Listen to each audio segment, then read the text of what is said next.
Hey, hey, hey, scrappy people, it's Tracy Reed here today, and I'm coming at you with the second video in my 6 video countdown to December daily video. Oh, countdown to December daily series. And this is a DIY Your Scrap series where I'm making things out of other things. And today I'm going to be making fringed embellishments out of paper scraps from the kit I'm going to be using for my December daily, which is Simple Stories Merry and Bright. And I've just cut down 1-inch strips and I've fringed them with my scissors. Now, if you have fringing scissors, good for you. That's going to be a whole lot easier for you, but I didn't, so I have just fringed them haphazardly with my own scissors. And now I am realizing that I probably should have waited to fringe these things until after they were glued down, because at the very top, when I cut off the excess, I lost some of the fringe and had to glue it back down. So these are all shapes that I cut out on my silhouette, but if you have a punch, you can use a punch instead. Now I'm just popping up the fringe, and I'm going to go through, I'm just going to show you one example of each of these, even though I'm using two, just so that you don't get bored. So I made 2 little ornaments, 2 big ornaments actually. I'm going to make little ones too. Now I'm working on hearts, and I'm just kind of trying to layer these papers in a way that is aesthetically pleasing. So like, I'm making sure that colors are separated and like there's no green on top of green and that sort of thing. Depending on the shape, I'll use 3 or 4 strips of paper. So on this one I used 3 because I realized that if I added another one on top, I'd have the same problem that I had on the top of the ornament. So I'm just going through and spending some time watching TV and enjoying this process. I'm going to make some stars, and then I'm also going to make some Christmas trees. And I really kind of struggle with the Christmas trees, and you will see why in a second.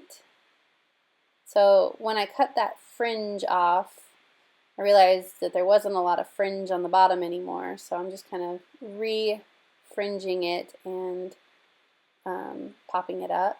And then I struggled a little bit with this one too. If I was going to go back, I definitely wouldn't fringe these until afterwards. And I would make sure I paid a little bit more attention to where, especially on these stars. The stars and the trees are hard. They're definitely more difficult shapes to get right.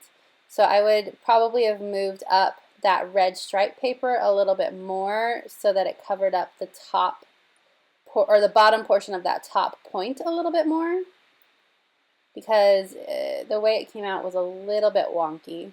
But I'm going to go back in when I'm done with this, and I'm going to add in some embellishments, and that'll cover up some of the wonkiness. So I'm going to work on the trees now, and you'd think this would be the easiest one, but it was definitely the one I struggled the most with, especially at the top. You can see to the side there, I have the same shapes again in a smaller version. And my initial plan was to make 2 of each size, but when I realized how much trouble I had with the star and the Christmas tree on this scale, I knew that it would have just as much, if not more, trouble with the star and the Christmas tree on the smaller scale. So I decided to just make ornaments and hearts on that small scale again. So you can see me just kind of adding fringe back in where I need to.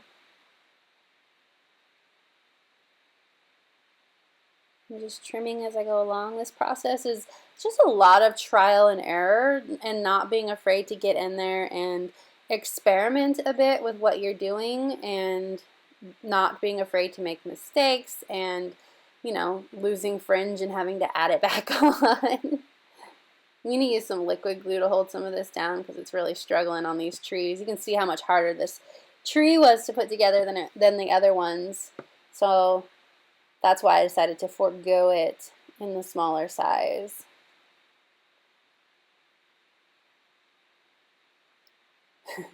Just really, really contemplating how to fix this here.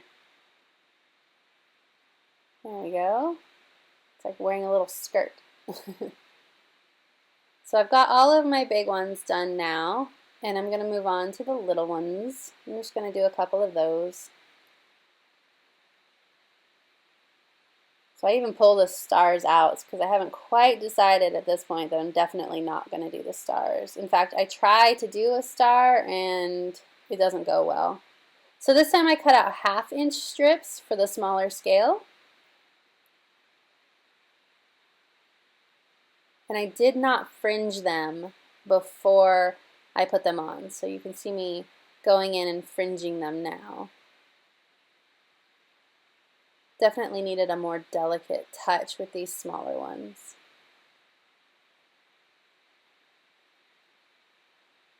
So this is definitely a series that is making me think outside the box and try new things. I really love my December daily from last year, but I feel like with any long-term project, and if you've been watching my videos at all, you know I've talked about this with both Project Life and with my story journals, that with any long-term project, it feels like it gets a little stale after a while. And that's what I was kind of feeling this year with December Daily, was that I didn't want my process to feel stale. So even if I don't end up using all of these, which I definitely won't, just the process of getting in there and playing with paper and creating new things in advance of the actual project really helps me feel like I am embracing the project to its fullest and not just going through the motions every day and trying to get something done because that's what I'm quote unquote supposed to do, you know. So because I don't create December Daily Foundation pages, this is a really good way for me to actually get hyped for December Daily too, because I don't have that foundation pages process to sort of get me in the mood for December Daily, so this really helped in that regard. You can see getting up to the top of this heart that it's just a lot of really fussy work, and this is where I'm like, yeah, I'm not sure that the star is going to work out at this size. Let me do one more heart and then we'll see. Yeah, no, we're not going to do the stars. So I put this aside and come back the next day and look at it and decide that they're really kind of boring. They're fun. They're kind of boring too, and they need something. So after I get done with this fringing and I put everything away, there we go. Now I'm back the next day and I pull out a bunch of gems, and these are little stars, and I'm going to pull out some word bits.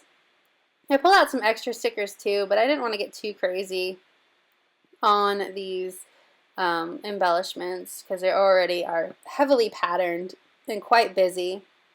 So I didn't want to go too crazy with some extra design elements. So when I do use the puffy stickers, I basically just use the hearts and the stars. I keep trying to use this set of tweezers, and these are they're just too tiny. So I go back to my fingers.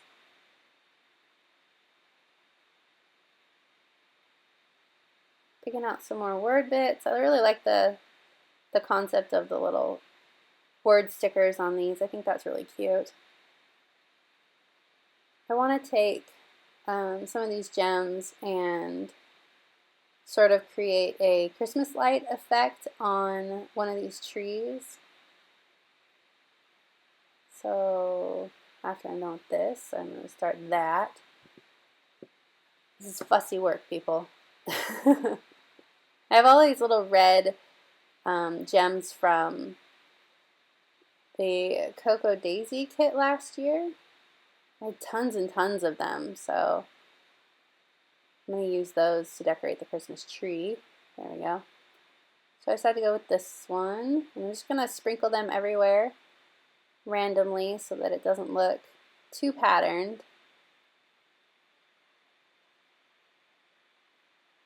Just a little bit of decoration here and there, and I can always go in and add more down the line too, you know, when I'm making my pages. So just a starting point to get get the ball rolling with these embellishments. I may have gone a little crazy with the gems on this. Might be a little too much, but whatever.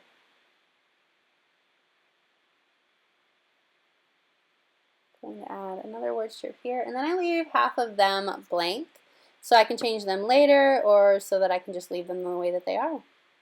So here is the close-up. I'm just kind of scanning through them so you can see them, how the fringe looks up close and personal. And the stills are coming up as well. If you enjoyed this video, I'd love it if you gave it a thumbs up. If you're new here, go ahead and subscribe, and I will see you tomorrow with the next video. All right, thank you.